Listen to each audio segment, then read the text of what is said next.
party people, welcome back. I'm Nat at Mud Magic. So today I thought I would try to throw a moon jar, for want of a better word. Technically not the right word because they're meant to be made of porcelain, but I do not use porcelain yet. I haven't tried anyway. So I've actually marbled some clay this morning. This is about just over 2 kilos of clay.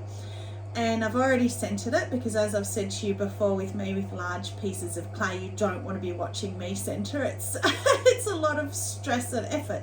However, I watched Hsin Lin's latest video where he threw a large vase, and he talked about centering large pieces of clay, and instead of using this part of your hand because you tend to push it, you're just smushing it rather than centering it, use your whole hand around like that.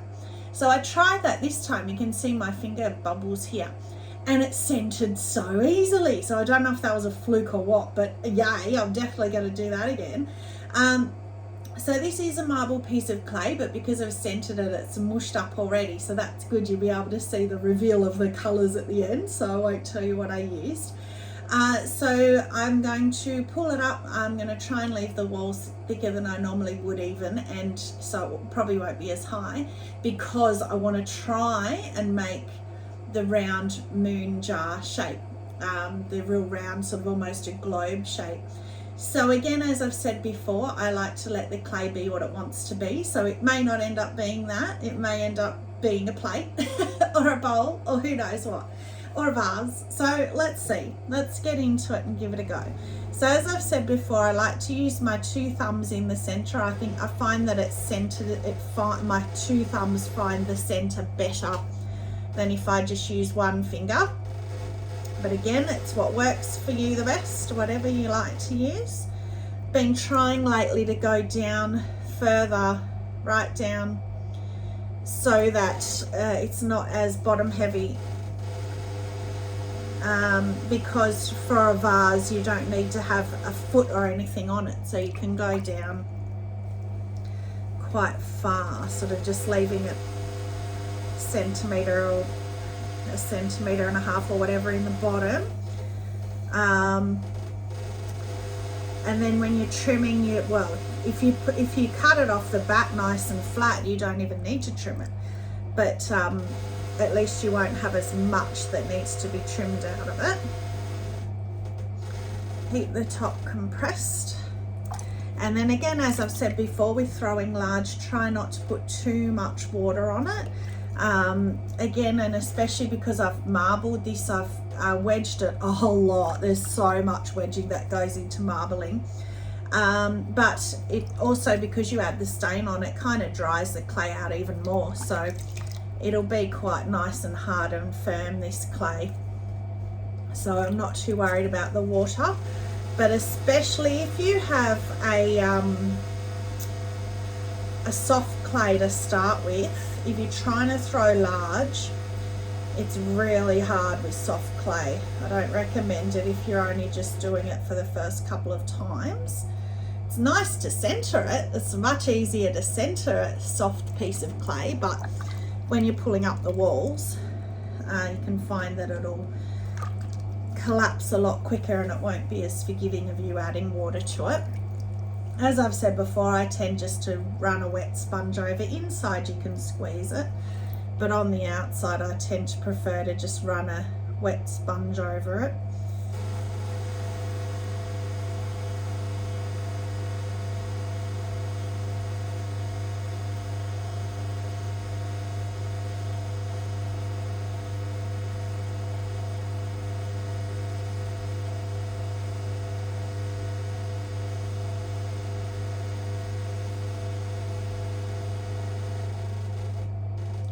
So I know I said in my last video I prefer to pull the walls with a sponge, and I do, but I thought I'll try it with my knuckle today, just why not, something different. This is actually my first piece that I'm throwing today, so my arms, my wrists and hands are okay at the moment, so I thought I'll just try it with my knuckle to start with. So even when I am using my knuckle, I still tend to use a sponge to push this bottom part in, because I find that because it's sort of a wider smoother thing than just my knuckle. It tends to not sort of push it off center, doesn't gouge it as much to give you that nice little undercut there. Stevie's being a bit noisy today. I don't know why. Stevie the Wonder Wheel. But we'll keep going. Maybe because it's my first piece.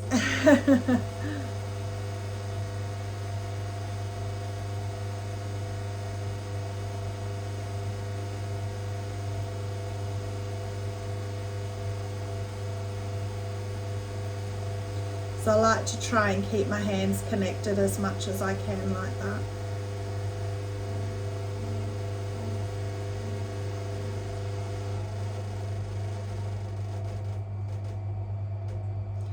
Had a bit of a bobble on the top, but not too bad. Get the water out. Always get the water out.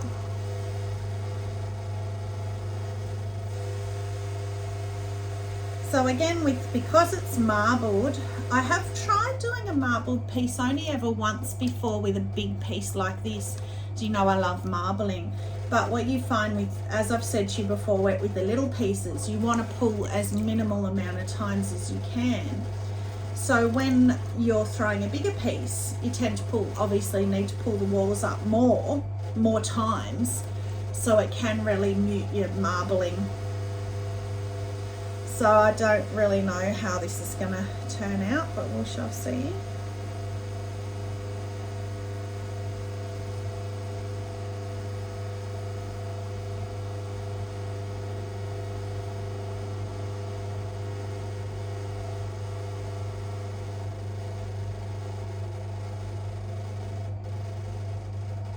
Alright. So as I said before, I want my walls to be quite thick, because I want to really stretch this out a lot. So I'll just compress them a bit, just so because while you compress your walls, take off those throw lines, you can kind of feel at the same time what your thickness is doing and whether it's even. You're sort of pushing from the inside as well. You can feel what you want to do, whether you want to go for another pull or not, and I think I'm pretty happy with that. I think I'll start to, even though it's still quite thick,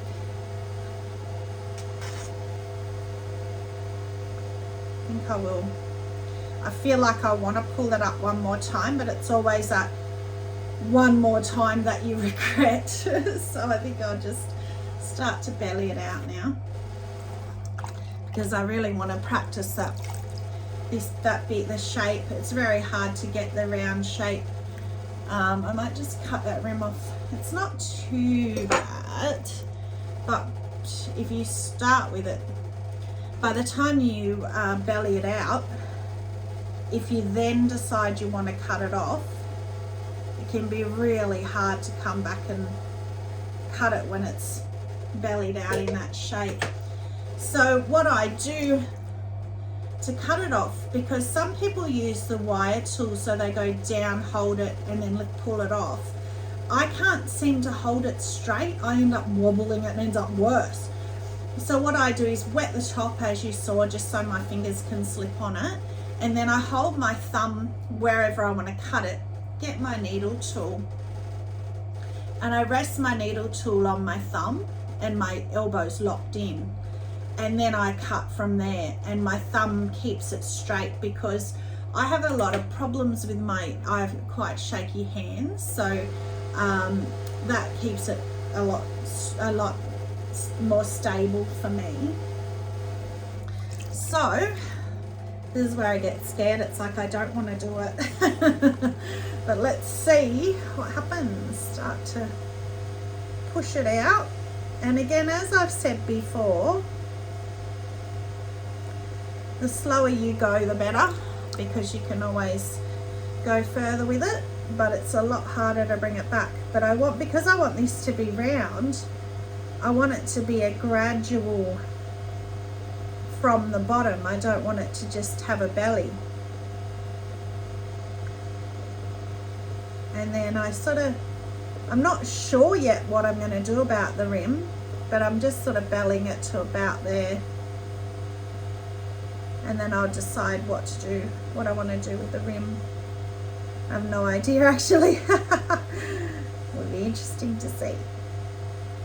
So the good thing about videoing this as well is that I can see that I can look on because I've got it on selfie, I can actually see what I'm doing from that side as well. So even if you are not wanting to video yourself, you can always just put it on selfie mode and put your camera there, and it actually really helps with shaping and stuff, because you can see the other side of the pot, or you can see it spinning sort of more from a distance, if that makes sense. So I actually find that it really helps me so much. Start, I might put some water, it's sort of catching a bit. So you can see it, I don't know if you can see, it's kind of gone off round, so you can always just sort of collar it a bit, get it back to round. But I'm not too worried about the rim yet, because I'm going to play with that later. I'm more worried about getting the shape first. So again, it's much nicer in a way to do it with your hands, because you can really feel what you're doing, the thickness of your walls, evenness, all that sort of thing. So I can see in my camera that I've really bellied it. It's sort of not round, so I want to belly it more up here.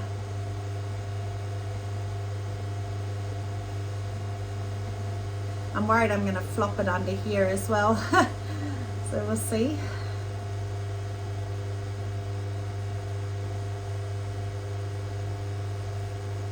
It's getting a bit dry again in there. Water in the bottom though. Constant checking and changing, and you know, adding and subtracting water all the time.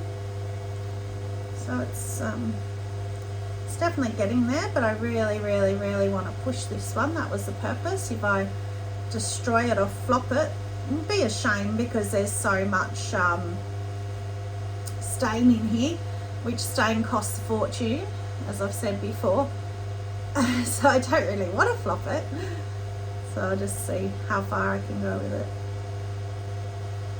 So it's still, to me, it still feels quite stable and quite thick, but I'm worried about this bit under here. That's where, when I do bowls and things, I often lose it.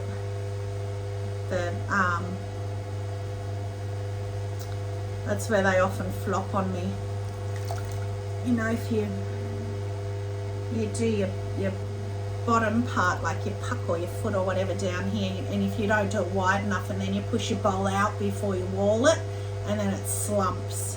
So I'm kind of worried that this will slump, and that's gone quite dry inside again. So I have I don't know if it's if everybody's different. I've never really asked anyone, but I have very dry skin. So I have very dry hands, and I wonder whether, because of my clay, I'm always having to add water. I'm always getting, sort of catching my hands in the clay. Even when I go down, when I first open out, I find that it kind of, it dries out even before I get it pulled out. So, I mean, it could be everybody. I don't know. I have to ask around, but it certainly happens for me. So I think that's pretty good. Pretty happy with that. Might have bellied him a bit too much for being round. I wonder if I can push the bottom out.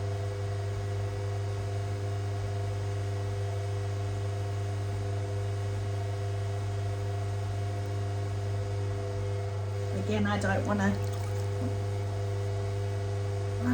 force it downwards and make it slump. So I've got a lump of finger marks in the clay under there now.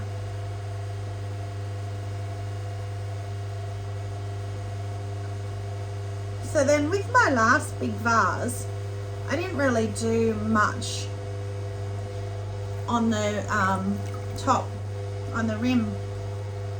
So I might do the rim this time and just show you what I might do. I don't really know.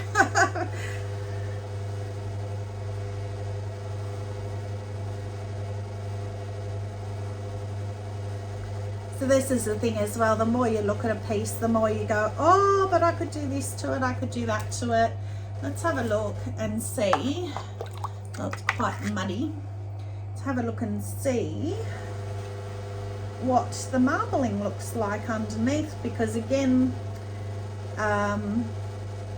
shaping it so much and playing with it so much is going to affect the marbling. So hopefully I haven't mushed it together too much. There's a lot of slip on there.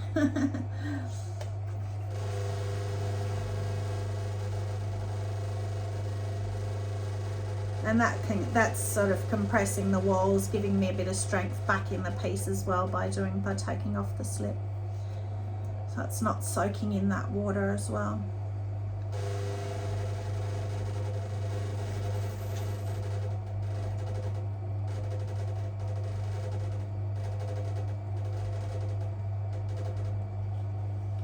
So it's only my second attempt at a really round sort of shape. So I'm pretty happy with that actually. I really like that. Have lost the marbling a bit, but you will see, I'll show you obviously the end result. It'll be in one of my kiln unloads, I'm sure, if it survives trimming and everything. But when you actually trim these, you trim the entire wall to get off all the rest of this slip, and it'll reveal a lot more of the marbling. But the interesting thing as well is, as you can maybe see now, so I used what did I use in this? So I used the blue, the yellow, the turquoise, it looks like, and the purple. Oh, the white actually wasn't yellow, so it was just blue, turquoise and purple and white. But those colors will hopefully really pop in the kiln, and then I'll just put clear over. The purple I've tended to lose a lot lately, so I put heaps of purple in this time in the hopes that it doesn't burn off.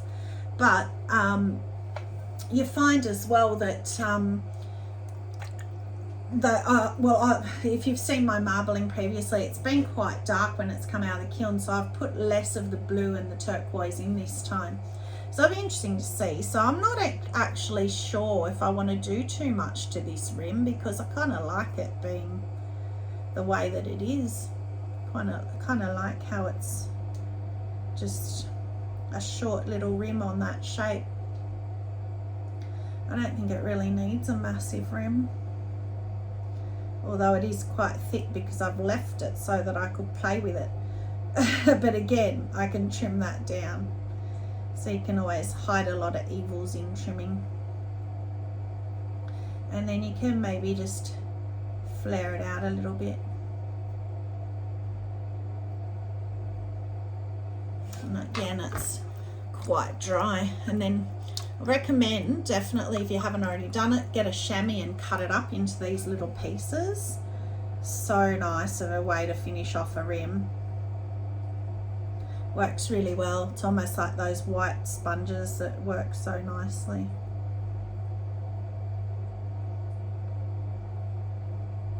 Alright, so doing that, I've really muddied up the top of it again. So again, I'll just get this, try and get some of the slip off, and then if as I say, when I'm trimming it, I'll see what I can do. But it's pretty much impossible to get inside with your rib, to get off the slip on the inside. But especially on a vase, you're going to have it filled with water and flowers anyway, so nobody's ever going to see that when you've got it out. But again, I mean, you can try and, yeah, see, it's kind of catching, and it catches on the bottom as well when you try and do that. So I'm just going to leave it. I'm not going to risk it.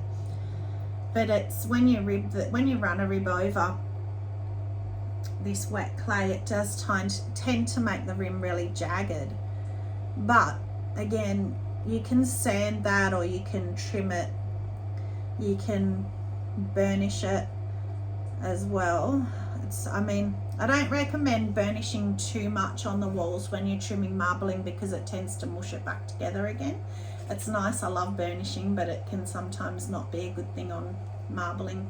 So that's it. Actually, I might just, because I didn't do that last time either, if I can find my tool, I might just cut the bottom. I'll show you how I do the bottom, because I don't think I did that on the last vase either.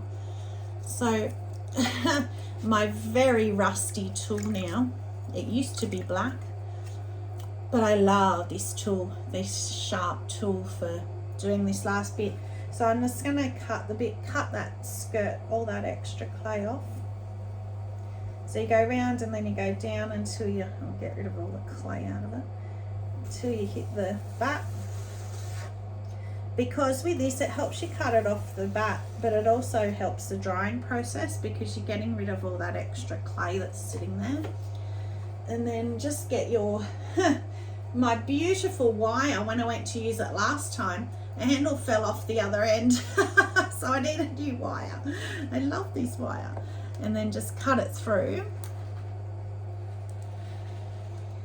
But then leave it on the back to dry. And then I'll trim it tomorrow and bisque fire it, cover it in clear, and then glaze fire it, and then you guys will see it in a kiln unload. So thank you very much for watching again. Stay muddy and have a magic day. Bye.